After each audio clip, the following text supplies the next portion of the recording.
मग़फ़िर लि उम्मती rabbi hub लि उम्मती। दुनिया में रहते हैं तो उम्मत की मग़फ़िरत की दुआएं, कब्र में जाते हैं तो उम्मत की मग़फ़िरत की दुआएं, आज भी कब्र में उम्मत की मग़फ़िरत की दुआएं कर रहे हैं। मेरे आका सल्लल्लाहु अलैहि वसल्लम का मकाम ये है। सही मुस्लिम शरीफ की हदीस है, जब कुरान करीम नाजिल हुआ ना तो एक क़िराअत की इजाज़त अल्लाह जल्ल व अला ने दी। जिब्रील अमीन हुज़ूर अकरम सल्लल्लाहु अलैहि वसल्लम की बारगाह में हाजिर हुए तो अल्लाह ने एक क़िराअत की इजाज़त दी। हुज़ूर अकरम सल्लल्लाहु अलैहि वसल्लम ने जिब्रील अमीन को वापस भेज दिया, जिब्रील वापस चले जाओ, अल्लाह की बारगाह में अर्ज़ करो कि मेरी उम्मत के कबाइल तो बहुत ज़्यादा हैं, अब एक क़िराअत की इजाज़त, ये मेरी उम्मत के लिए इसका तलफ़्फ़ुज़ आसान नहीं है।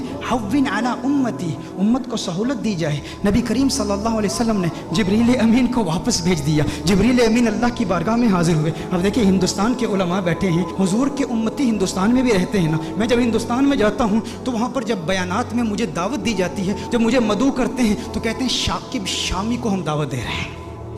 शाकिब शामी कहेंगे या साकिब सामी कहेंगे। तो हिंदुस्तान के कुछ ऐसे इलाके हैं जहाँ पर से और शीन को इकट्ठे नहीं वो तलफ़्फ़ुज़ कर पाते, अदा नहीं कर पाते। निज़ामुद्दीन औलिया रहमहुल्लाह की बारगाह में गया तो वहाँ कहते हैं निजामुद्दीन औलिया। हिंदुस्तान बहुत बड़ा है। मैं हैदराबाद दक्कन में गया तो वहाँ कुरान की जगह क़ुरआन कह रहे हैं, क़ुरआन। तो हर एक के लिए तलफ़्फ़ुज़ आसान नहीं है। तो मैं कहता हूँ वो तो एक हिंदुस्तान है। मेरे आका सल्लल्लाहु अलैहि वसल्लम की उम्मत तो पूरी दुनिया में है। तो हुजूर ने अल्लाह की बारगाह में इल्तिजा की कि या अल्लाह मेरी उम्मत के लिए बहुत मुश्किल है, एक क़िराअत की इजाज़त दी है, मज़ीद इजाफ़ा किया जाए। जिब्रील अमीन अल्लाह की बारगाह में हाजिर होते हैं। अल्लाह इरशाद फरमाता है जा जिब्रील वापस जा, दो क़िराअतों की इजाज़त। हुजूर फिर अर्ज़ करते हैं, इरशाद फरमाते जिब्रील वापस चला जा, दो भी काफ़ी नहीं है। जिब्रील अमीन फिर अल्लाह की बारगाह में हाजिर होते हैं, मज़ीद इजाफ़ा कीजिए। अल्लाह ने इरशाद फरमाया तीन क़िराअतों की इजाज़त। हुजूर की बारगाह में जिब्रील अमीन हाजिर होते हैं। हुजूर फरमाते हैं हव्विन अला उम्मती, मज़ीद सहूलत दी जाए मेरी उम्मत को। अल्लाह ने इरशाद फरमाया जा मेरे महबूब तेरे सदके 7 क़िराअतों की इजाज़त है। अल्लाह नाराज़ नहीं हुआ। अल्लाह ने नाराज़गी का इजहार नहीं कि मैं अरहमुर राहिमीन हूँ, मैं अपनी मखलूक के तलफ़्फ़ुज़ को नहीं जानता तो कौन जानता है। मेरे महबूब बार बार जिब्रील को वापस क्यों भेजता है, मैंने तो कुरान नाजिल किया ना। लेकिन अल्लाह ने नाराज़गी का इजहार नहीं किया, बल्कि अल्लाह जल्ल व अला ने प्यार का इजहार किया। अब अल्लाह का प्यार क्या है, अल्लाह की मोहब्बत क्या है कि महबूब ये जो 3 बार तुझे तकलीफ़ उठानी पड़ी ना कि तूने जिब्रील को 3 बार भेजा है मेरी बारगाह में, इस तकलीफ़ की वजह से महबूब तुझे इनाम देता हूँ, तुझ पे अपनी इनायात का नज़ूल करता हूँ। वो इनाम क्या है, तुझे ज़मानत वाली 3 दुआएं देता हूँ। 3 दुआएं, सही मुस्लिम की हदीस का मफ़हूम पेश कर रहा हूँ। ज़मानत वाली 3 दुआएं जब भी मांगेगा कबूल हो जाएंगी। सारे अंबिया को दुआएं दी गई। हज़रत सुलेमान अलैहिस्सलाम को भी एक ज़मानत वाली दुआ दी गई कि जो दुआ करेगा कबूल हो जाएगी। बाकी अंबिया को एक एक दुआ दी गई। हुजूर अकरम सल्लल्लाहु अलैहि वसल्लम को 3 दुआएं दी गई कि है महबूब 3 दुआएं हैं। सुलेमान अलैहिस्सलाम ने दुआ क्या की, या अल्लाह मुझे बादशाह ऐसा बना दे कि मेरे जैसा कोई बादशाह ना हो। अल्लाह जल्ल व अला ने दुआ कबूल कर ली। इब्राहीम अलैहिस्सलाम ने अपनी औलाद के लिए दुआ की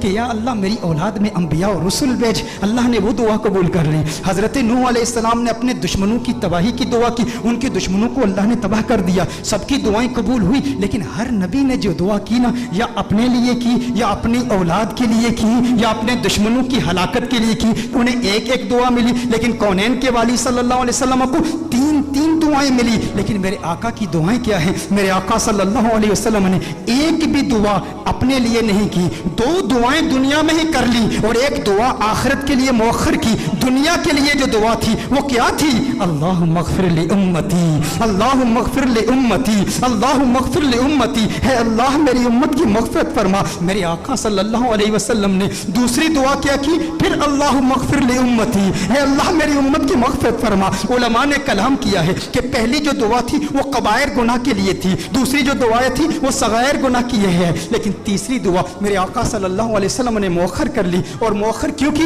हुजूर ने इरशाद फरमाया ये तीसरी दुआ आखिरत के लिए बचा के रखी है। या रसूलुल्लाह सल्लल्लाहु अलैहि वसल्लम क्यों बचा के रखी है, हुजूर ने इरशाद फरमाया वो आखिरत का दिन ऐसा दिन है जब सब नबियों की उम्मतें, यहाँ तक के अंबिया भी मेरी बारगाह में हाजिर होंगे, ये उनके लिए संभाल के रखी है। हुजूर अकरम सल्लल्लाहु अलैहि वसल्लम ने इब्राहीम अलैहिस्सलाम की उम्मत के लिए, ईसा अलैहिस्सलाम की उम्मत के लिए, मूसा अलैहिस्सलाम की उम्मत के लिए, उन सब की उम्मतों की मग़फ़िरत के लिए ये दुआ संभाल के रखी है। ज़हन में ये सवाल तो पैदा होता है ना, बाकी अंबिया को भी क़यामत की हौलनाकियों का इल्म था ना, क़यामत की हौलनाकियों और सख्तियों और शिद्दत का इल्म था ना। वो जानते थे कि मखलूक किस कदर मजबूर होगी क़यामत के रोज़, उन्हें भी अपनी उम्मत से मोहब्बत थी ना। बाकी अंबिया ने आखिरत के लिए दुआ क्यों नहीं बचा कर रखी, ذہن میں سوال پیدا ہوتا ہے، باقی انبیاء بھی اپنی امتوں سے پیار کرتے ہیں، لیکن انہوں نے اپنی امتوں کے لیے وہ دعا بچا کر کیوں نہیں رکھی؟ ایک دعا تھی امت کے لیے بچا کر رکھتے نا۔ انبیاء کو پتا تھا، انبیاء جانتے تھے کہ اس لجپال کو لاج ہے۔ ارے ہم کیوں پریشان ہوں جس کی آمد کے تذکرے ہم کب سے کر رہے ہیں، اپنی امتوں کو بتا رہے ہیں وہ محمد عربی آ رہا ہے، وہ لجپال ہے، جہاں اپنی امتوں کو بچائے گا وہاں ہماری امتوں کو بھی بچائے گا۔ میرے آقا صلی اللہ علیہ وسلم فقط اپنی امت کے لیے نہیں آئے، وہ رحمت للعالمین ہیں، وہ عیسیٰ کے لیے بھی آئے ہیں اور عیسیٰ کی امت کے لیے بھی آئے ہیں، وہ موسیٰ کے لیے بھی آئے ہیں، موسیٰ کی امت کے لیے بھی آئے ہیں، وہ ابراہیم کے لیے بھی آئے ہیں، ابراہیم کی امت کے لیے بھی آئے ہیں، وہ نوح کے لیے بھی آئے ہیں اور نوح کی امت کے لیے بھی آئے ہیں۔ علی نبینا علیہ الصلوۃ والسلام، انہیں پریشانی نہیں تھی، وہ جانتے تھے وہ لجپال ہیں، انہوں نے پہلے ہی انتظام کر رکھا ہے، وہ سب کی شفاعت کر دیں گے، کیونکہ میرے آقا صرف اس امت کے لیے نبی نہیں، وہ سب کے لیے نبی ہیں، یہاں تک نبیوں کے لیے بھی نبی ہیں۔ اعلیٰ حضرت نے یہ احمد رضا صاحب کلام پڑھ رہے تھے، اس وقت مجھے اعلیٰ حضرت کا وہ کلام یاد آیا۔ اعلیٰ حضرت نے بڑا خوبصورت تخیل باندھا ہے کہ دنیا میں میرے دل میں یہ خواہش ہے کہ نبیوں اور رسولوں سے ملوں اور سارے انبیاء اور رسول سے ایک التجا کروں، ان سے ایک بات پوچھوں۔ یہ کس کی خواہش ہے؟ اعلیٰ حضرت کی خواہش ہے کہ اس دنیا میں سارے انبیاء اور رسول سے ملاقات کروں اور ان سے ایک سوال پوچھوں۔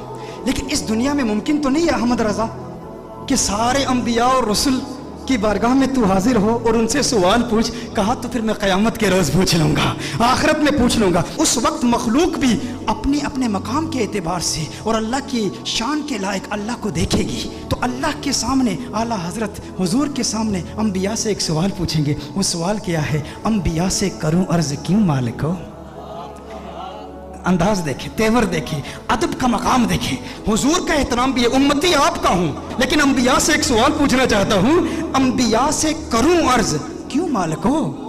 کیوں مالکو؟ انبیاء سے کروں عرض کیوں مالکو؟ کیوں مالکو؟ کیا نبی ہے تمہارا ہمارا نبی؟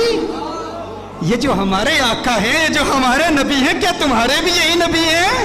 انبیاء سے کروں عرض کیوں مالکو؟ انبیاء سے کروں عرض کیوں مالکو؟ کیا نبی ہے تمہارا ہمارا نبی؟ انبیاء فرمائیں گے احمد رضا آج پوچھ لیا ہے، تجھے موقع ملا ہے اللہ کی بارگاہ میں، انبیاء کی بارگاہ میں، رسولوں کی بارگاہ میں، آقا خود موجود ہے، پوچھ لیا ہے تو سن احمد رضا، تو نے کہا انبیاء سے کروں عرض کیوں مالکو؟ کیا نبی ہے تمہارا ہمارا نبی؟ جیسے سب کا خدا ایک ہے ویسے ہی ان کا ان کا تمہارا ہمارا نبی۔